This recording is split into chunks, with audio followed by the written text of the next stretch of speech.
आज हम बात करेंगे हाई रिस्क प्रेगनेंसी के बारे में। हाई रिस्क प्रेगनेंसी में माँ में कुछ ऐसी समस्याएं होती हैं जिससे माँ व बच्चा दोनों को खतरा बना रहता है। माँ व बच्चा दोनों को प्रेगनेंसी के दौरान, डिलीवरी के समय या डिलीवरी के बाद कभी भी समस्याएं बढ़ सकती हैं। नमस्कार, मैं डॉक्टर सोनिया सिंह, नारायण स्वरूप हॉस्पिटल, मुंडेरा, प्रयागराज से। टोटल प्रेगनेंसीज में से 15 से 20 प्रेगनेंसीज हाई रिस्क प्रेगनेंसी होती हैं और जिन महिलाओं को हाई रिस्क प्रेगनेंसी होती है उन्हें अपने प्रेगनेंसी के दौरान एक कुशल, एक अच्छे डॉक्टर को दिखाना चाहिए।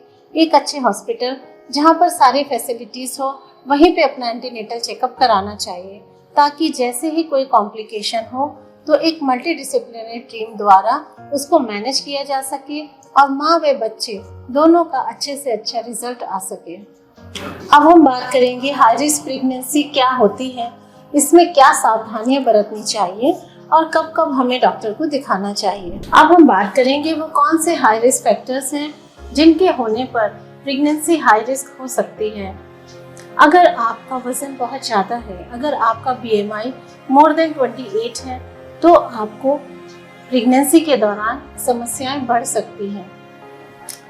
माँ की उम्र, अगर प्रेगनेंसी के समय माँ की उम्र 17 साल से कम या 35 साल से ज़्यादा है, तो ऐसी प्रेगनेंसी भी हाई रिस्क प्रेगनेंसी होती है।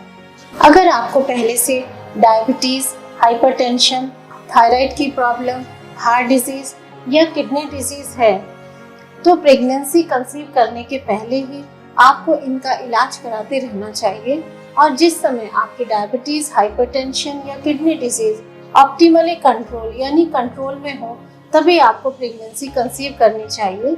इसके लिए आपको पहले से ही डॉक्टर के संपर्क में रहना होता है, जिसे प्री कंसेप्शनल काउंसलिंग कहा जाता है। कुछ गर्भवती महिलाओं में प्रेगनेंसी के दौरान पहली बार ब्लड प्रेशर बढ़ जाता है या डायबिटीज़ हो जाती है और कोलेस्टेसिस हो जाता है, और इन सभी के गंभीर परिणाम हो सकते हैं। इसीलिए आपको अगर ऐसी कोई समस्या होती है तो एक कुशल चिकित्सक के संपर्क में रहना अति आवश्यक होता है। अगर आपको कोई ऑटो इम्यून प्रॉब्लम है, जैसे कि अगर आपको रूमेटॉइड आर्थराइटिस, जॉइंट पेन की समस्या है या आपका ब्लड ग्रुप नेगेटिव हो, तो आपको एक स्पेशल केयर की ज़रूरत होती है। यदि आपके यूट्रस के पहले कोई सर्जरी हो चुकी है, अगर आपको रसौली या फाइब्रॉइड के लिए ऑपरेशन किया गया है, तो भी आपकी प्रेगनेंसी हाई रिस्क प्रेगनेंसी होती है।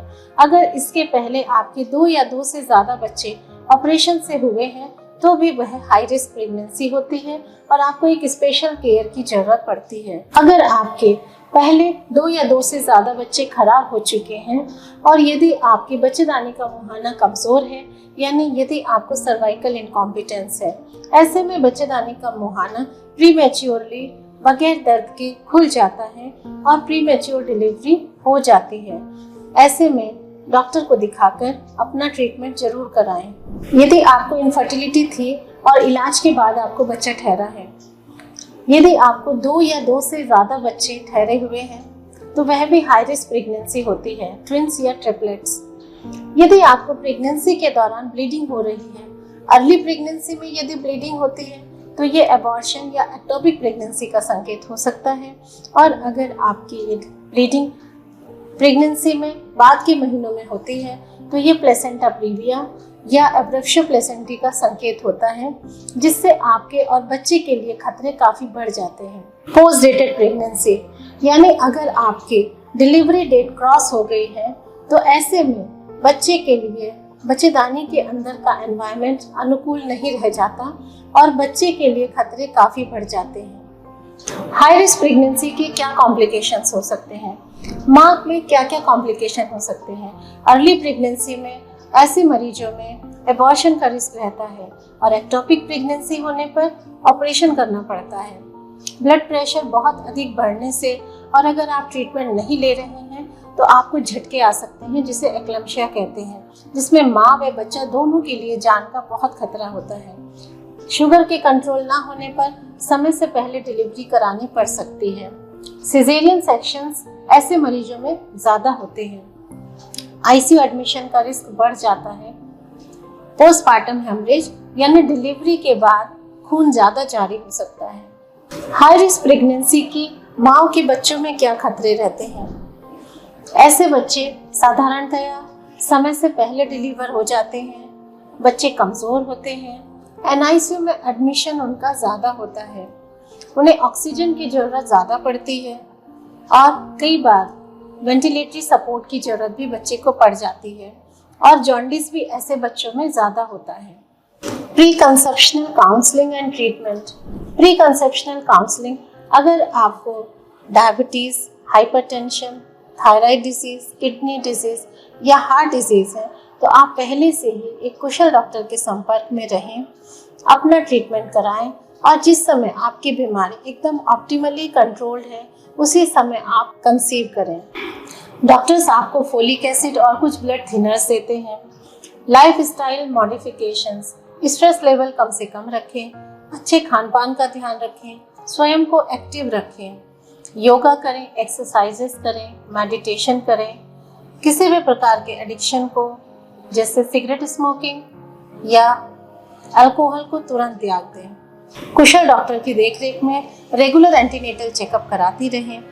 6.5 महीने तक हर 4 हफ्ते पर डॉक्टर को दिखाएं।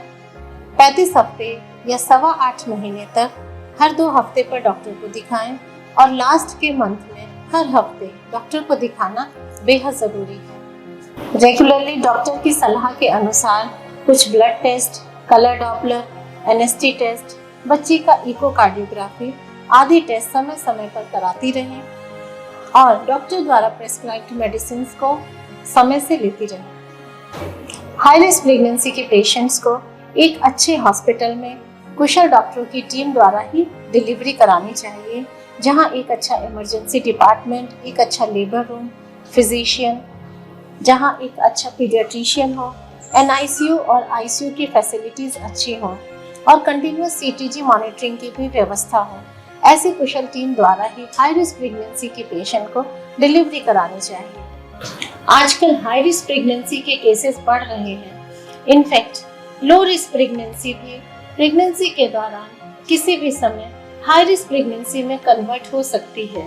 इसीलिए अपने अंदर होने वाले किसी भी प्रकार के बदलाव का ध्यान रखें और तुरंत कुशल डॉक्टर को दिखाएं। जानकारी ही बचाव है।